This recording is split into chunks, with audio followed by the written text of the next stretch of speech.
अब हम मूव होते हैं ली स्क्वायर पोलिनोमियल्स में। तो पहले हमने पोलिनोमियल्स ट्रीट नहीं किए थे, तो पोलिनोमियल्स की बात करते हैं। Polynomials can be easily manipulated use to fit non linear data. तो हमारे पास हाई ऑर्डर पोलिनोमियल हो सकते हैं, और मकसद हमारे पास क्या है, नॉन लीनियर डाटा को हम फिट करना चाहते हैं। तो इस केस में हमारे पास नॉर्मल इक्वेशन मिल जाएंगे हमें। Normal equation are linear for this situation. तो अगर हमारे पास पोलिनोमियल है तो पोलिनोमियल के लिए हमारे पास जो नॉर्मल इक्वेशन आएंगी वो भी लीनियर होंगी, ठीक।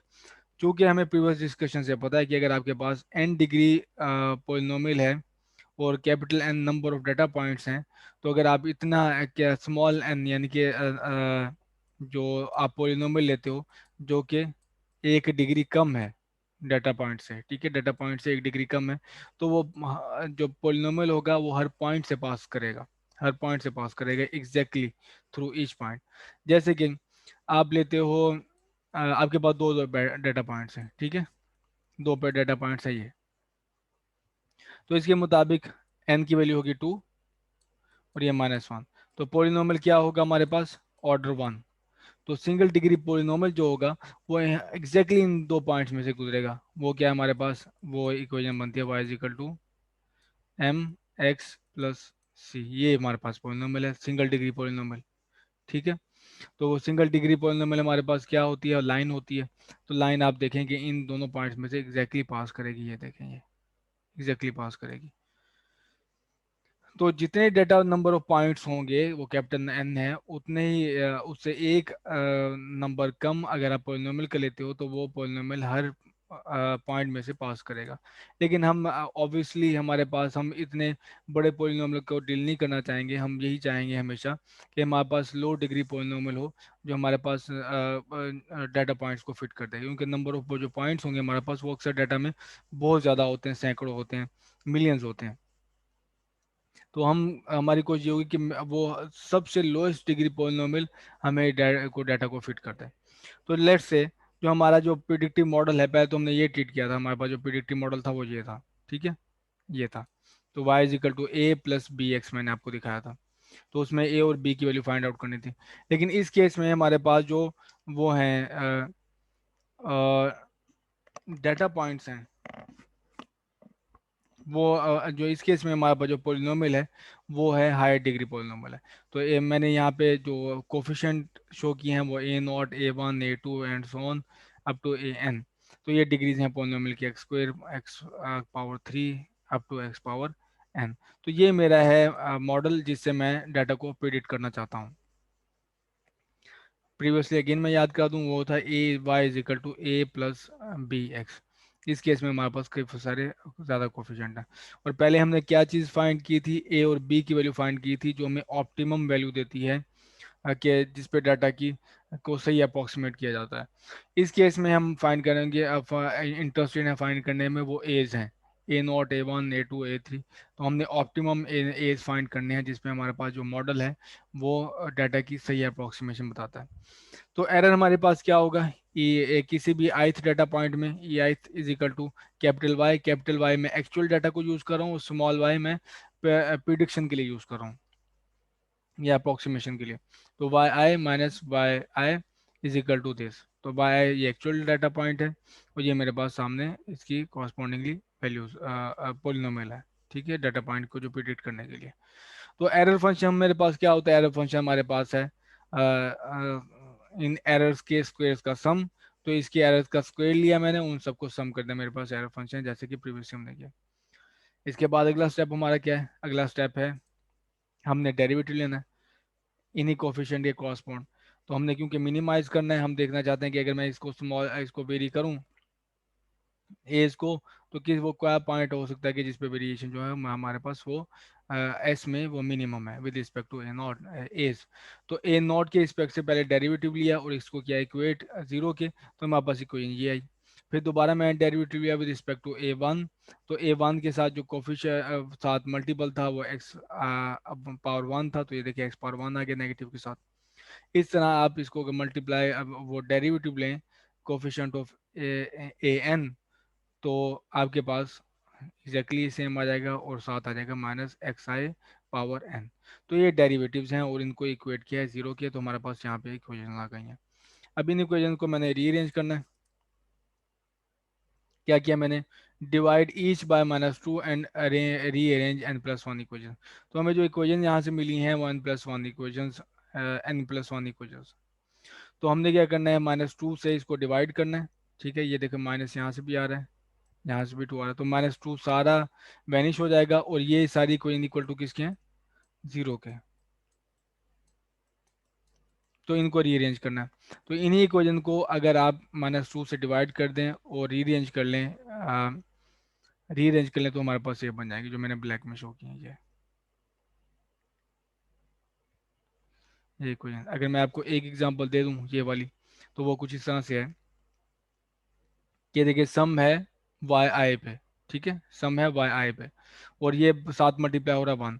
तो सम ऑफ वाई आई मैं इसको ले गया हूँ इस तरफ, ठीक है, तो मेरे पास ये वैल्यू आ गई।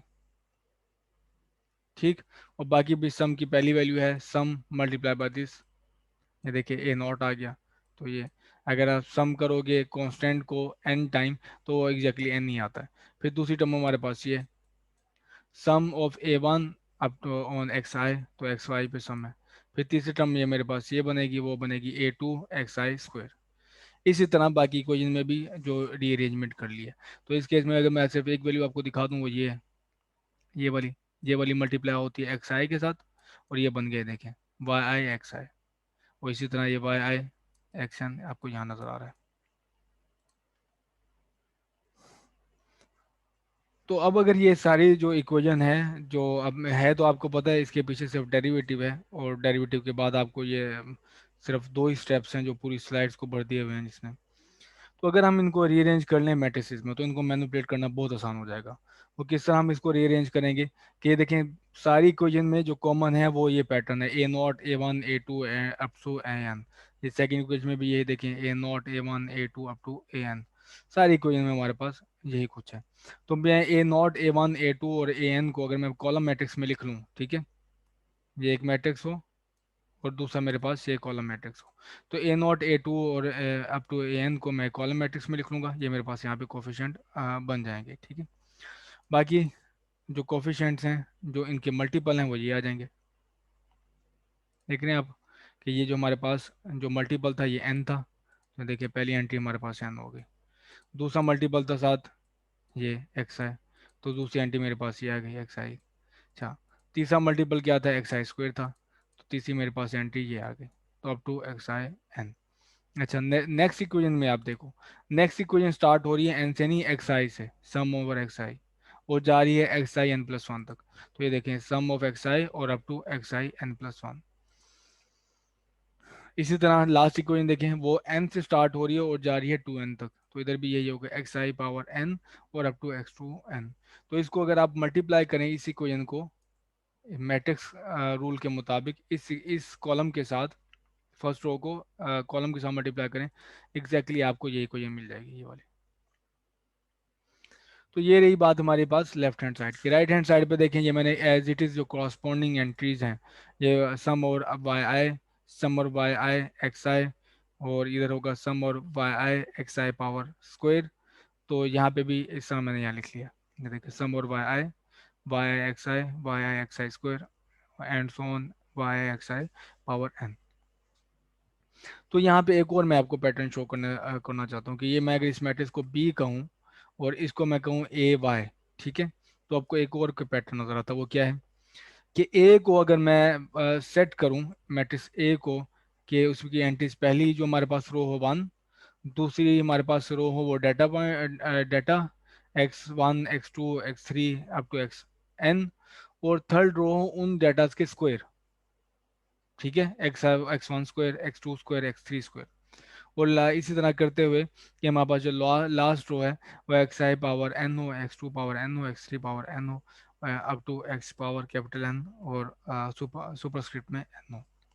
और Y में सिर्फ हमारे पास जो डाटा हो वो हो एक्चुअल वैल्यूज़, जो डाटा पॉइंट्स हमारे पास, यहाँ पे हमारे पास एक्चुअल वैल्यूज़ हैं और ये है। तो फिर ये पूरी इक्वेशन क्या बन जाती है, ये B आप अचीव कर सकते हो, B is equal to A transpose A, कि इसका मैं ट्रांसपोज लूँ, ये क्या बन जाएगा 1 1 एंड सो ऑन 1, और ये बन जाएगी X1 X2 X3 and so on, और यहाँ पे कॉलम क्या बनेगा x1 square, x2 square, x1, और यहाँ पे and so on x power n और x पावर 2 पावर n और एंड सो ऑन। ठीक। अब आप देखें, अब इस मैट्रिक्स को अगर इससे मल्टीप्लाई करें तो ये पहला क्या बन जाएगा, 1, ये रो, और इस रो से मल्टीप्लाई करेगा, जो कितनी हमारे पास रोज हैं, डाटा पॉइंट्स, वो n है, तो ये n आ जाएगा। अच्छा अगेन, अब अगर आप इस रो को मल्टीप्लाई करें इस रो के साथ, तो आपके पास आ जाएगी बल्कि हम one by one first row को रहने दें, तो फर्स्ट रो को, इसी रो को इससे मल्टीप्लाई करें, ठीक है, सेकंड कॉलम से, तो मेरे पास क्या आ जाएंगी, ये वैल्यू आएगी। ठीक है, एन टाइम सम।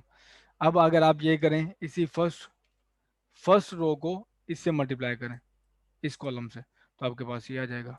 ठीक है, तो आप इस तरह से इसको रीअरेंज कर सकते हैं। ये एक अच्छी रीअरेंजमेंट होगी कि आप ए को इस तरह से डिफाइन कर दें कि फर्स्ट एंट्री 1 1 की, सेकंड एंट्री हमारे पास डाटा पॉइंट सारे एज इट इज़, दूसरी एंट्रीज में हमारे पास रो में अब उन डाटा पॉइंट्स के स्क्वायर एंड सो ऑन। तो ये देखिए हमारे पास हायर ऑर्डर ये पोलिनोमियल्स हैं जो मैं यहाँ पे यूज़ कर रहा हूँ, और ये हमारे पास एक्चुअल वैल्यूज है। तो पूरी इक्वेशन ये बन जाएगी, बी बी की जगह पे हमारे पास आ गया 80। ठीक है, और ये बन जाएगी पूरी इक्वेशन, ये देखें बी मल्टीप्लाई बाय ए, यहाँ पे ए आएगा बल्कि, बी मल्टीप्लाई बाय ए, और इस राइट हैंड साइड पे क्या हमारे पास, कैपिटल ए वाई, ये। तो अब अगर आप इसको रीअरेंज कर दें, रीअरेंज करें, या फिर आप एक्सप्रेशन ढूंढें कि जिसमें हमने फाइंड करने हैं अननोन्स, अननोन्स हमारे पास हैं एज, तो ए आप इस तरह से फाइंड आउट कर सकते हैं। तो ये कमाल एक आपके पास एक्सप्रेशन मिल गया है कि आप सिर्फ डाटा को इस फॉर्म में रीअरेंज कर लें, और उसके बाद सिर्फ आपने ये ऑपरेशन करने हैं, ए का ट्रांसपोज लेना है, उसको ए से मल्टीप्लाई करना है, ए का इन्वर्स, और साथ ए वाई। तो ये आपने हाथ से मैनुअली नहीं करना, बल्कि आपने क्या किससे करना है, ये कंप्यूटर से करना है। तो कंप्यूटर में जैसे मैट लैब है, ऑक्टिव ऑक्टिव है हमारे पास, और मैथमेटिक है, उसमें आपको सिर्फ एक कमांड लिखनी पड़ेगी, सारे के सारे आपको कोफिशिएंट्स मिल जाएंगे, ये आपके पास ऑप्टिमम वैल्यू होगी ए की, जिस पे आपके पास एरर मिनिमम है। इससे रिलेटेड एग्जांपल देख लें ताकि ये कॉन्सेप्ट कंक्रीट हो जाए। फॉर एग्जांपल आपके पास एक डाटा पॉइंट है, डाटा है, ये है हमारे पास एक्स की वैल्यू, उसके कॉरस्पॉन्डिंग ये वाई की वैल्यू है, एक्स की वैल्यू 1 है, उसके कॉरस्पॉन्डिंग वाई की वैल्यू 3 है। ठीक, तो एक्स की वैल्यू हमारे पास 0.5 है, उसके कॉरस्पॉन्डिंग जो वाई की वैल्यू है वो है 4। इस तरह 1.2 और 7, 1.3 और 8, 1.5 और 7.5 हमारे पास। तो ये है हमारे पास 5 डाटा पॉइंट्स, एक्स वाई, तो x1 y1, x2 y2, x3 y3, x4 y4 और x5 y5। तो इसको आप रीअरेंज कर लें, तो ये देखें ये हमारे पास आ गया, ये आ गया यहाँ से, ये आ गया हमारे पास यहाँ से, तो ये मैंने रीअरेंज कर लिया, 3 4 7 8 7.5। अच्छा अब आ गया डिज़ाइन मैट्रिक्स। डिज़ाइन मैट्रिक्स कैसे रीअरेंज करोगे, पहली रो आपके पास बनेगी 1 1 की, और कितनी 1 1 बनेगी, जितने डाटा पॉइंट्स हैं। ठीक है, तो कितने डाटा पॉइंट्स हैं, वो कैपिटल एन, इसमें हमारे क्या केस में है 5, तो 5 रो, 1 2 3 4 5। अच्छा, और आपके जो ये हैं नेक्स्ट जो रो होगी वो होगी इन जो x1 x2 x3 हैं, तो ये x1 हमारे पास है इस केस में, वो ये 1, x2 हमारे पास है 0.5, x3 हमारे पास है 1.2, x4 हमारे पास 1.3 और x5 है 1.5। अगर आप हायर ऑर्डर पॉलिनोमियल में जाना चाहते हैं मजीद आगे, तो फिर आपके पास आ जाएंगे ये इनके स्क्वायर ले लें। उससे आगे हो हायर जाना चाहते हैं तो आपके पास क्यूब्स आ जाएंगे, लेकिन आप n = 4 से आगे मूव नहीं होना चाहिए आपको। ठीक है, क्योंकि उसी को इनके मुताबिक अगर आपके पास n डाटा पॉइंट्स हैं, कैपिटल एन, तो आपको स्मॉल एन इस रिलेशन के मुताबिक वो जो 4 बनेगा, स्मॉल एन सिर्फ आपको number of degree of polynomials चाहिए, जिस पे आप एग्जैक्टली exactly जो आपका पोलिनोमियल होगा वो हर पॉइंट में से पास करेगा। तो आपको इस यहाँ से दो चीज़ें मिल रही हैं कि एक तो डिज़ाइन मैट्रिक्स को सेट कैसे करना है, कि आप के रोज कितने कॉलम्स कितने हो वो कैसे पता चलना चाहिए, वो कॉलम कितने होंगे जितने नंबर ऑफ आपके पास डेटा पॉइंट्स हैं, और रोज कितनी होंगी, जितने आपके पास डिग्री ऑफ पॉलिनोमियल है, ठीक है, उससे प्लस एक ज़्यादा। तो ये के पास पहली रो आ गई, फिर ये यहाँ तक आप देखें लिनियरिटी है। इसके बाद आप क्वाड्रेटिक आ जाते हैं, फिर उसके बाद क्यूबिक आ जाएगा, ठीक है। तो ये डिज़ाइन मैट्रिक्स है। आप क्या करेंगे अब, आप इसको प्रोग्राम कर सकते हैं कि आप जो इस तरह लेट से क्वाड्रेटिक कर लेते हैं, तो क्वाड्रेटिक आपने यहाँ से कर लिया। अच्छा, क्वाड्रेटिक डाटा लेना है या क्यूबिक लेना है, वो आपको किस तरह पता चलेगा, वो मोस्टली आपको ज़्यादातर कि आप प्लॉट अगर कर सकते हो तो बेहतर है कि आप प्लॉट कर लें। अगर आप प्लॉट कर लें तो आपको काफ़ी पैटर्न मिल जाता है उसमें। अगर प्लॉट नहीं कर सकते तो फिर आप ये टेस्ट करेंगे, आपको पहले ट्राई करेंगे low order polynomial, second order degree कर ली, फिर थर्ड कर ली, फिर फोर्थ कर ली। तो देखा कि जहाँ पर आपको डिजायर्ड अप्रोक्सीमेशन मिली है तो वहाँ तक आपने स्टॉप कर देना है। तो हमारी कोशिश में यही होगी कि स्मॉलेस्ट डिग्री से लोएस्ट डिग्री पोलिनोमियल से आपकी गुड अप्रोक्सीमेशन। अभी जो हमने ये डाटा पॉइंट डाटा देखा है उसमें हमारे पास एक वाई एक क्रॉस पॉइंट, एक यानी कि आउटपुट एक क्रॉस पॉइंट, एक ही डाटा है। यहाँ पे देखिए 3 एक है, उससे कॉरस्पॉन्डिंग एक्स एक ही है, इधर 4 है, उससे कॉरस्पॉन्डिंगली एक्स एक ही है 0.1। तो वाई की जो वैल्यू है वो एक ही इनपुट पे डिपेंडेंट है, एक ही एक्स की वैल्यू पे डिपेंडेंट है। तो ये हो सकता है कि अक्सर प्रॉब्लम में कि एक वाई की जो वैल्यू है, जैसे ये है, एक वाई की वैल्यू अपनी कई सारी एक्स की वैल्यूज पे डिपेंडेंट हो, ठीक। जैसे कि ये है मैनी वेरिएबल्स के लिए। यहाँ पे जो एग्जांपल कोड किया हुआ हाउसिंग प्राइस प्रिडिक्शन मॉडल है, जो आपको स्टैंडर्ड कई जगहों पे मिल जाएगा। कि हमने करना ये है कि हमने कोई फीचर्स एंटर करने हैं, ये इनपुट डाटा है हमारे पास, जैसे कि हाउस का साइज़ क्या है, नंबर ऑफ बेड्स क्या है किसी भी सोसाइटी में, नंबर ऑफ फ्लोर्स कितने हैं उसकी, उस हाउस की एज क्या है, वो पार्क फ्रंट है या नहीं है, अगर पार्क फ्रंट है तो 1, अगर नहीं है तो फिर 0। और अगर ये हो तो उसे कॉरस्पॉन्डिंगली जो नंबर ऑफ ये कितने $1000 का वो उसकी जो वो प्राइस होंगे। तो ये हमारे पास $460,000 का ये हाउस है। इस तरह ये है, इधर साइज है, फिर ये नंबर ऑफ बेड्स हैं, नंबर ऑफ फ्लोर्स हैं, एज है, और हमारे पास पार्क फ्रंट है या नहीं। तो एक वाई की वैल्यू हमारे पास डिपेंड करिए कई सारे एक्स में, ठीक। तो मशीन लर्निंग में इसको हम कहते हैं एक डाटा एंट्री को, जैसे मैंने यहाँ पे शो की हुई है, एक रो को हम कहते हैं एग्जाम्पल, ठीक, एक डाटा रो को एग्जाम्पल कहते हैं। तो ये डिनोट करते हैं सुपरस्क्रिप्ट से। तो सुपरस्क्रिप्ट में 2 का मतलब है सेकंड एग्जांपल, सुपरस्क्रिप्ट में 4 का मतलब है कि फोर्थ एग्जांपल। और फोर्थ एग्जांपल में जो कौन सा फीचर है, यानी कि x1 है, x2 है, x3 है, x4 है, कौन सा फीचर है, वो डिनोट करता है सबस्क्रिप्ट से, ठीक। तो इसको इस तरह का जब डाटा हो तो आपने इस तरह से ट्रीट करना है। वो कैसे होगा कि ए आपके पास ये होगा, ये फर्स्ट रो में 1 1, एक यहाँ पे भी 1 आएगा, से सॉरी यही है, 4 1 है और नीचे भी 4। सेकेंड रो में मेरे पास पूरा ये आ गया साइजेस। थर्ड रो में ये आ गया नंबर ऑफ बेड्स, ये देखिए number of beds. Fourth row में मेरे पास ये आ गया, ठीक है, नंबर ऑफ फ्लोर्स। तो ये मेरे पास डिज़ाइन मैट्रिक्स होगा। तो इसका ट्रांसपोज आप आसानी से गेस कर सकते हैं ये। तो ये आप इसी क्वेश्चन को एग्जीक्यूट करेंगे तो आपको जो इस डाटा को फिट करके आपके पास एक मॉडल आ जाएगा, गिवन कोफिशिएंट्स आ जाएंगे। अब उन कोफिशिएंट्स को लेके आप उस उन पॉइंट्स पे भी उन फीचर्स पे भी जो उन फीचर की हाउसेस की भी प्राइस मालूम कर सकते हैं जो इस डाटा में नहीं गिवन।